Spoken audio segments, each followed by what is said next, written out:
Welcome back. We're looking at the implications of the UN's latest Arab Human Development Report, which outlines the various challenges that exist in the Arab world. Joining me is Dr. Mustafa Kamel Al-Sayed, Director of the Center for the Study of Developing Countries at Cairo University, and Dr. Joseph Massad, a Professor of Modern Arab Politics and Intellectual History at New York's Columbia University. Both our guests have serious concerns with the Arab Human Development Report. Now, we also invited a representative from the UNDP and others involved in writing the report, but they declined to appear on the program. Just before we took the break, we had a poll in our live station chat room asking, what is preventing greater development in the Arab world? Now, 38% of you said it was foreign military intervention in the region and occupation. And 62% of you taking part in the poll thought the lack of development was due to bad governance. Of course, those results aren't scientific, but they do reflect the thoughts of some of our viewers. So good. Thank you for joining in and putting in your thoughts on that as well. Let me get back to a question for Professor Al-Sayed here. Sir, this touches on what Hisham in France was asking about the regime issue. Let me just put it to you with this as well from Asif Raza in Pakistan, who wrote in via our Facebook page. He says, the greatest threat to human security in the Arab world is US support for dictators and kingdoms. Arab rulers have usurped the freedom of speech and other basic rights. If Americans stopped backing these monarchies, Arabs would become peaceful and independent. So your thought on that and what you were going to comment on earlier. Yeah, no, I would like to comment on this, but just before I do, I would like to correct one piece of information. I am no longer director of the Center for the Study of Developing Countries at Cairo University. Okay. So I established this center, but I left it 2004. I am director of Partners in Development, which is an independent think tank in Cairo. I do agree with the analysis of the report that there is definitely lack of democracy in the Arab world, and I wrote extensively about this. However, the question of regime change is quite controversial. I don't accept this notion of the US or NATO sending tanks to change governments in the Arab world, because, you know, countries act on the basis of their national interest as they define them, and therefore the US would change those regimes which do not fall in line with US foreign policies.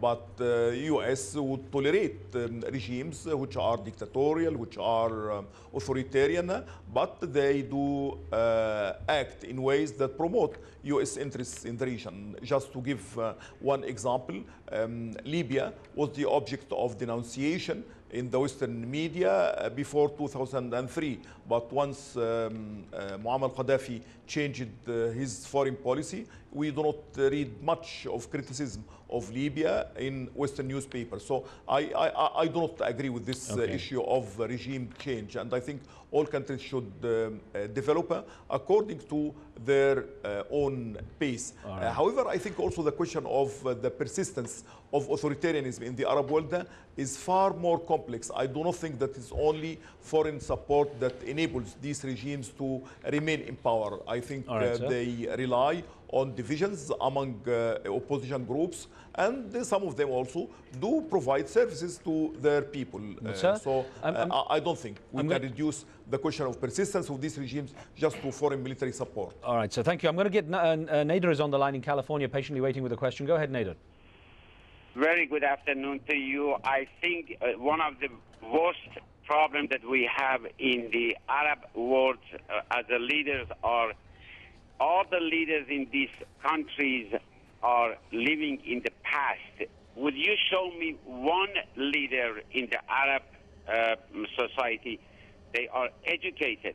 At least they have a master's degree. They have a PhD. They've been in the college, and they are educated.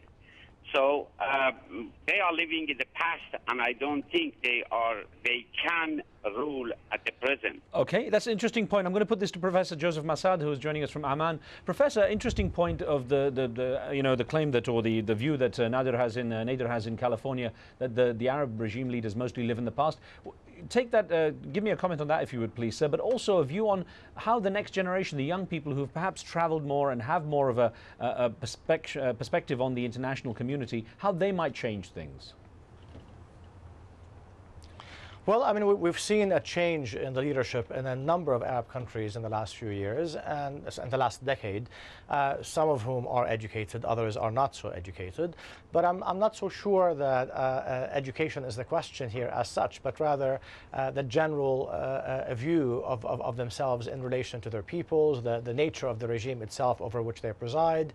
So it seems to me education may be used for rhetorical purposes to present a more polished image of a regime or of a president or of a king rather than any substantial change necessarily.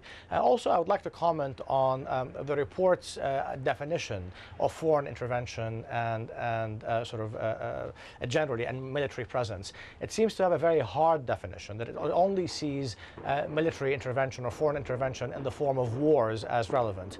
And of course, the report, unlike what Professor Al-Sayed mentioned earlier, does not mention the Golan Heights at all, but excludes it. And this is a very important point because, of course, the Israeli government, in violation of international law, has decided in 1981 to pass a law to annex the Golan Heights. So it's unclear to me if the UNDP, by ignoring any mention of the Golan Heights in its report, is endorsing the Israeli annexation that is illegal under international law or not.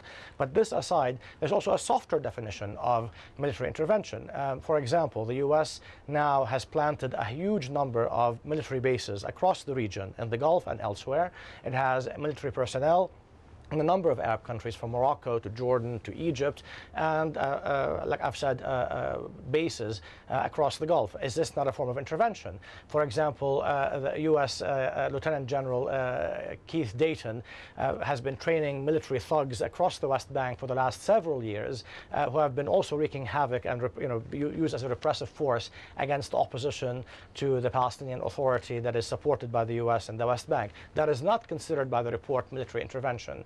So it seems to me that only sort of hard cases of war and occupation, like in Iraq and the occupied Palestinian territories or Somalia, are actually taken to be examples of military intervention, but not the softer versions. And even within that, there's also an attempt to blame, for example, the Palestinians or Hamas for the Israeli invasion of Gaza in December of 2008. Okay. The report states, and may I continue? Please. Well, I was just going to get, because we're very, very tight on time, I just wanted to get a quick response from Professor Al-Sayed on this, because interesting comments you've made there. Professor, go ahead. I think in an earlier version of the report, the question of the foreign factor was not considered to be just foreign military occupation, but I think I did talk about foreign intervention, and I did even mention the fact that the U.S. was trying to divide the Arab world, was organizing regular meetings with the so-called 5+2.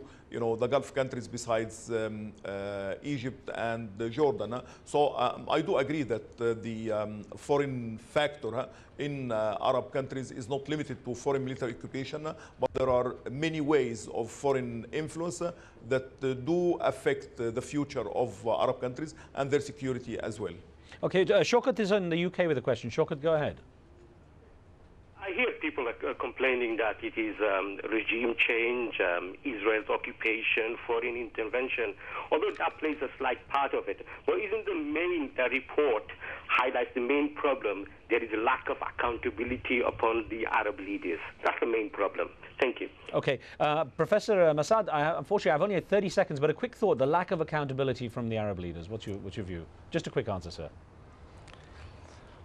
Well, of course, there's no accountability because there's no democracy, and there's no democracy because the regimes are able to control sort of the population through their security forces that in most cases are abetted, trained and financed by the U.S. government. And despite so the question is not calling for the U.S. to intervene to bring democracy into the Arab world, but rather for the U.S. to stop intervening in the Arab world and stop financing and supporting and training these regimes. But what I wanted to mention earlier was simply that the report uses the language of...